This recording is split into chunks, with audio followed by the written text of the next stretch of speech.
Hello everyone, welcome to the Career Focus.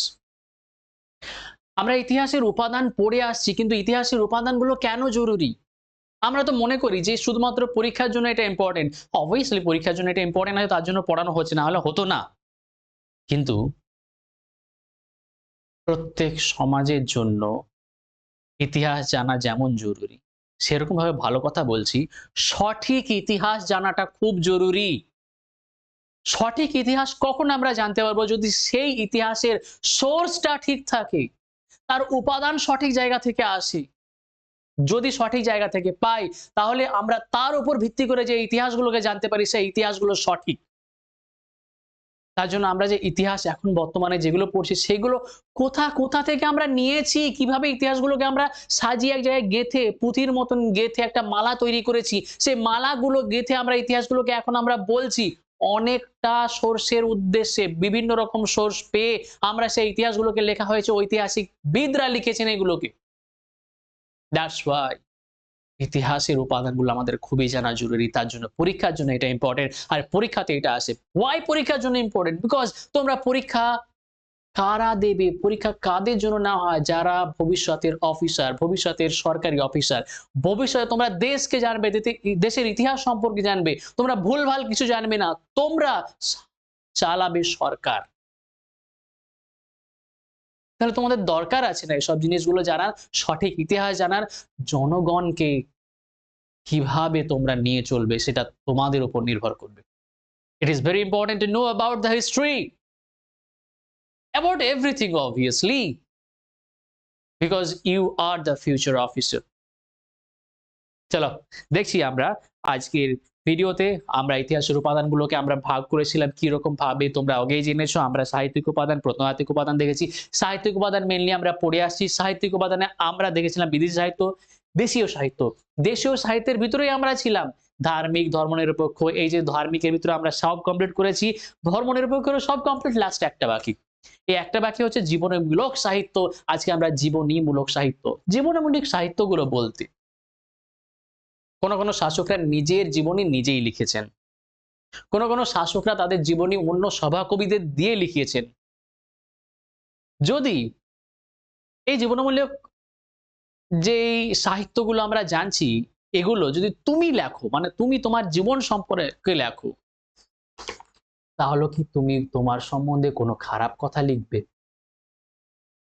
যদি খারাপ কোনো নাও থাকে, তাহলে যেই ভালো কথাগুলো আছে সেগুলোকে আরো ভালো করে লিখবে কি লিখবে না? মানে নিজেকে গ্লোরিফাই করবে, নিজেকে হিরো বানাবে।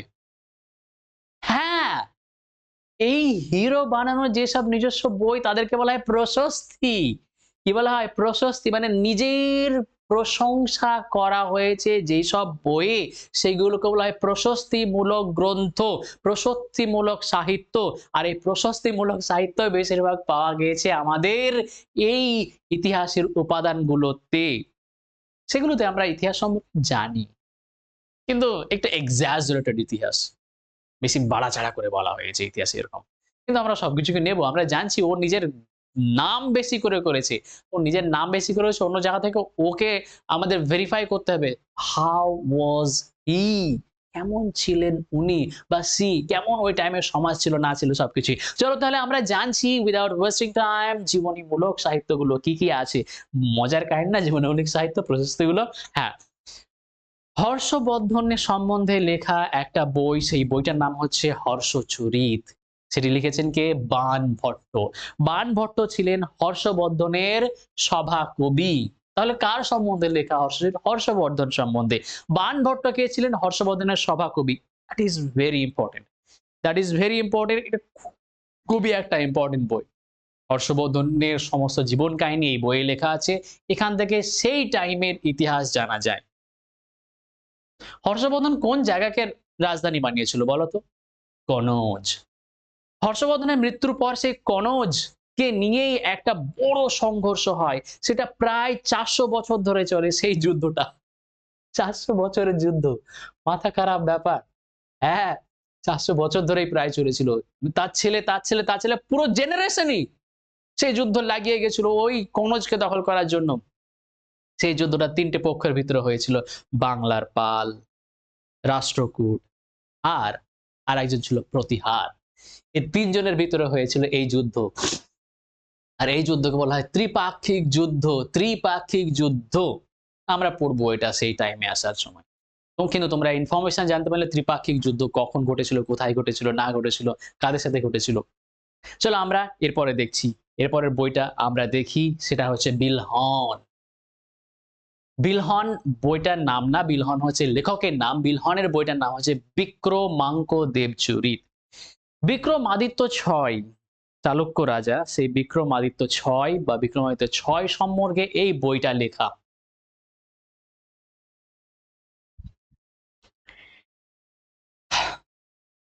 এই বইটাতে কিছু জিনিস আছে, যেমন একটা উল্লেখযোগ্য দেখো, চালুক্য বংশ, বিক্রমাদিত্যের জীবন এবং চন্দ্রলেখার সঙ্গে ওর বিবাহ, সমস্ত কিছুর বর্ণনা এখানে দেওয়া আছে। চালুক্যদের কাহিনী আমরা পড়ব। চালুক্য দক্ষিণ ভারতের, পল্লব, চালুক্য, তারপর আমরা পাণ্ডব, পান্ডিয়া বা পাণ্ডব বলা হয়, এই সমস্ত কিছুগুলোকে আমরা পড়ব। দক্ষিণ ভারতের আছে, দক্ষিণ ভারতের ইতিহাসগুলো খুব ইম্পর্টেন্ট আছে। ওদিকের ইতিহাসগুলো পড়লে না, চোলদের কথা পড়বো আমরা। ইতিহাসগুলো যখন পড়বো না, তখন ভাববে এত রকম ছিল দক্ষিণ ভারতে। অ্যামেজিং মনে হবে দক্ষিণ ভারত পড়ে, উত্তর ভারতেও পড়ে, মানে আমাদের গোটা ইতিহাস পড়ে অ্যামেজিং লাগবে তোমাদেরকে। ওকে, ইতিহাস একটু হারাও।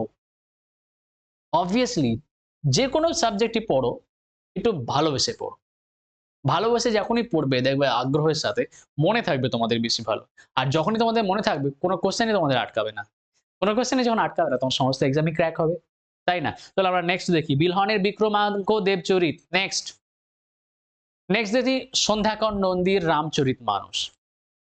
রামচরিতম লেখা হয়েছে, কিন্তু রামচরিত মানসও বইটাকে বলা হয়। তোমরা লিখে রাখো খাতায়, রামচরিত মানস সন্ধ্যাকর নন্দীর। এই যে সন্ধ্যাকর নন্দীর রামচরিত মানস, এটা পাল বংশের একজন রাজা ছিল। সেই রাজার নাম হচ্ছে রামপাল। সেই রামপালের কাহিনী এখানে আছে, কিন্তু মেনলি এটা রামায়ণের কাহিনীর পাশাপাশি রামপালের কাহিনী দেওয়া হয়েছে। এই বইটা একটা ইউলজি বলা হতে, প্রশস্তি বলা যেতে পারে। কিন্তু এখানে যে রামপালকে রামের মতন করে দেখানো হয়েছে এই রামচরিত মানসকে, আমরা এখানে বাংলার সেই টাইমের, মানে সেই টাইমের ভারতেরই বলতে পারো, আহ সেই সমস্ত যুগের কাহিনী আমরা এখানে জানতে পারি। মানে বাংলার যে মধ্যযুগের কাহিনী আছে, সেই কাহিনীগুলো এখান থেকে, এই বই থেকে জানা যায়। সন্ধ্যাকর নন্দীর রামচরিত মানস। আমরা পরের বই দেখছি, পরের বইটা হচ্ছে আনন্দ ভট্টের বল্লাল চরিত। আনন্দ ভট্টের বল্লাল চরিত। সেন বংশের একজন রাজা ছিল, তার নাম ছিল বল্লাল সেন। সে বল্লাল সেন সম্পর্কে লেখা বল্লাল চরিত এই বইটা। এই বইটার মধ্যে অনেক সুন্দর সুন্দর কাহিনী জানা যায়। বল্লাল সেনের জীবনের কৃতিত্ব, বল্লাল সেন কি করেছিল না করেছিল। তার মানে আমি বাংলার ওই টাইমের মধ্যযুগীয় বাংলার সেন বংশের কাহিনী, বল্লাল সেনের এই যে বইটা আছে আনন্দ ভট্টের বল্লাল চরিত, এই বল্লাল চরিত বইটা থেকে আমরা জানতে পারি। নেক্সট আমরা দেখছি চাঁদ বরদায়ের পৃথ্বীরাজ রাসো। এই বইটা নিয়ে খুব চর্চায় ছিল কদিন, খুব চর্চায় ছিল। কেন চর্চায় ছিল? চর্চায় এই কারণেই ছিল, তার কারণ চর্চাটা হচ্ছে, একটা সিনেমা এসেছিল, তার নাম হচ্ছে পৃথ্বীরাজ চৌহান। কে ছিল সিনেমার নায়ক? অক্ষয় কুমার। এই কাহিনী আজকাল আমরা ইতিহাসকে জানছি মেনলি সিনেমা থেকে। বিকজ সিনেমার ইনফ্লুয়েন্স অনেক আছে, হিউজ ইনফ্লুয়েন্স একটা। সমস্ত রকম যারা মেনলি ইতিহাসের বই পড়ে না, তারা ইতিহাসকে বিভিন্ন সোশ্যাল মিডিয়া, বিভিন্ন রকম ইনফ্লুয়েন্সড দিক থেকে, বিশেষ করে মুভি তো বিশেষ ইনফ্লুয়েন্স করে, এখান থেকে ইতিহাসকে জানে। মানে সিনেমাতে যা দেখায় প্রত্যেককে ভেবে নেয় যে এগুলো সবটাই সঠিক। কাহিনী ওখানে যা বলা হয়েছে যে মুভিতে, সেই মুভির প্লটটা, আর এই যে পৃথ্বীরাজ রাসো যেটা লিখেছে চাঁদ বরদায়, পৃথ্বীরাজ চৌহানের যে কাহিনী, কিভাবে পৃথ্বীরাজ চৌহান যুদ্ধ করেছিল মোহাম্মদ ঘুরির সাথে, পৃথ্বীরাজ চৌহানের জীবন কাহিনী, পৃথ্বীরাজ চৌহানের বীরত্ব, পৃথ্বীরাজ চৌহানের প্রেম, হ্যাঁ সঠিক বলছি, পৃথ্বীরাজ চৌহানের প্রেম, সমস্ত কিছু এই বইয়ে উল্লেখ আছে।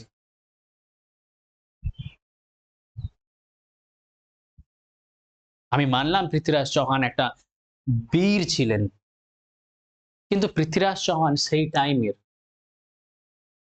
বড় শাসক ছিলেন না। গোটা ভারত যদি উনার আন্ডারে থাকতো, হয়তো অন্য কেউ ভারতে আক্রমণ করতে পারতো না, বা হয়তো অন্য কারো এখানে রাজত্ব হতো না। বিকজ ইতিহাসই এরকম, সেই টাইমের ইতিহাস একে অপরের উপর আক্রমণ করতো। বিকজ সেই টাইমের ভারতও বিভক্ত ছিল, নিজেরা নিজেদের মধ্যেই দ্বন্দ্ব করছিল। আরে ভারত কোনো সময় গোটা একসাথে হয়নি, টুকরো টুকরো হয়েছিল। এখানে একটা রাজা, ওখানে একটা রাজা, এখানে একটা সাম্রাজ্য, এখানে একটা সাম্রাজ্য। এমনকি মোগলদের সময় মোগলরা গোটা ভারতকে দখল করেনি যতটা ভারত এখন আছে। এমনকি ইংরেজরাও গোটা ভারতকে দখল করেনি। আমি কেন বলছি ইংরেজ গোটা ভারতকে দখল করেনি? বিকজ ইংরেজদের ডাইরেক্ট কন্ট্রোল ছিল না গোটা ভারতের উপর। ইনডাইরেক্ট আর ডাইরেক্ট ভাবে ওরা গোটা ভারতকে শাসন কার্য চালিয়েছিল। কিন্তু বলা যেতে পারে ইনফ্লুয়েন্স ওদের ছিল, ডাইরেক্টই ছিল। এখন যেভাবে ভারত আছে, পুরোপুরি ভারতীয় ভূখণ্ডের ভিতরে, বাংলাদেশ পাকিস্তান বাদ দিয়ে এতটা বড় ভূখণ্ডের ভিতরে ডাইরেক্ট কন্ট্রোল কোনো টাইমে কারো ছিল না। ডাইরেক্ট কন্ট্রোলের কথা বলছি আমি। একটাই কেন্দ্র, দিল্লি। একটাই এখন সরকার, মোদী সরকার। যে প্রধানমন্ত্রী হবে সেই সরকারের রাজত্ব গোটা ভারতে চলবে। মানে কি, সেন্ট্রাল গভর্নমেন্টই সেরকম ভাবে চলবে। তো পৃথ্বীরাজ রাসো, পৃথ্বীরাজ চৌহান সম্পর্কে বলা হয়েছে, পৃথ্বীরাজ চৌহানের কাহিনী সম্পর্কে বলা হয়েছে। আমি বললাম না তোমাকে বলছি এটাই যে ইতিহাসের উপাদানটা জানা খুবই জরুরি। আমরা মুভি থেকে ইতিহাস শিখবো না।